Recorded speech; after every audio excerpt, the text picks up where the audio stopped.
শফিকুল আলম কি শেখ হাসিনার মতো খুন করেছেন, মানুষ মেরেছেন, গুম করেছেন, হত্যা করেছেন, কিংবা শেখ হাসিনার সন্তানরা যেভাবে ধর্ষণ করেছে, বিভিন্ন জায়গায় মানুষদেরকে নিপীড়ন করেছে তা করেছেন? না, শুধু একটি কাজ করেছেন, সেটা এই ঘৃণিত ছবির উপরে ডাস্টবিন বানিয়ে সেই ডাস্টবিনে ময়লা ফেলেছেন এই শফিকুল আলম।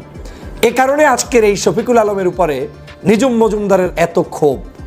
কিন্তু নিজুম মজুমদার যখন জোর গলায় বলছেন পৃথিবীর যে প্রান্তে থাকুক শফিকুল আলম তাকে ডেকে এনে তিনি শাস্তি নিশ্চিত করবেন, তখন এই নিজুম মজুমদার কিন্তু বাংলাদেশের কোনো প্রান্তেই অবস্থান করছে না। এই 64,000 বর্গমাইল, 56,000 বর্গমাইলের কোনো প্রান্তে তাকে খুঁজে পাবেন না। চট করে আশা নেত্রী শেখ হাসিনার মতো করে চট করে ঢোকার জন্য কোনো প্রিপারেশন নিয়ে নিজুম মজুমদার কিন্তু বসে নেই। তিনি কিন্তু সেই সুদূর বিদেশে বসে সেখান থেকে হুঙ্কার দিচ্ছে কি, যে আজকের এই শফিকুল আলমকে যেখানেই থাকুক দেশে এনে আজ হোক কাল হোক মৃত্যুর আগে নাকি তার বিচার করবে। আমি শুধুমাত্র একটা এক্সাম্পল দিতে চাই। বাংলাদেশের বীর কয়েকজন ব্যক্তি ছিলেন যারা আজও বাংলার মানুষের কাছে যখন কথা বলতে আসে, বক্তব্য দিতে আসে, তখন তাদের বক্তব্যগুলো শোনার জন্য লক্ষ লক্ষ মানুষ চাতক পাখির মতো বসে থাকে। তার মধ্যে অন্যতম ছিলেন মেজর ডালিম, বজলুল, রাশেদ চৌধুরী। আপনারা দেখেছেন ইলিয়াস সাহেবের কয়েকদিন আগের দুটো টকশো।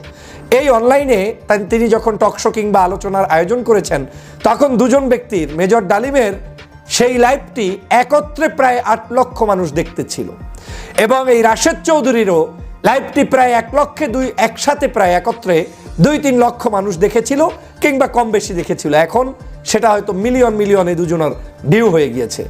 সেই মানুষ দুজন কিন্তু তোমরা পৃথিবীর যেখান থেকে পারো সেখান থেকে খুঁজে এনে 16 বছরে বিচার করার কথা ছিল।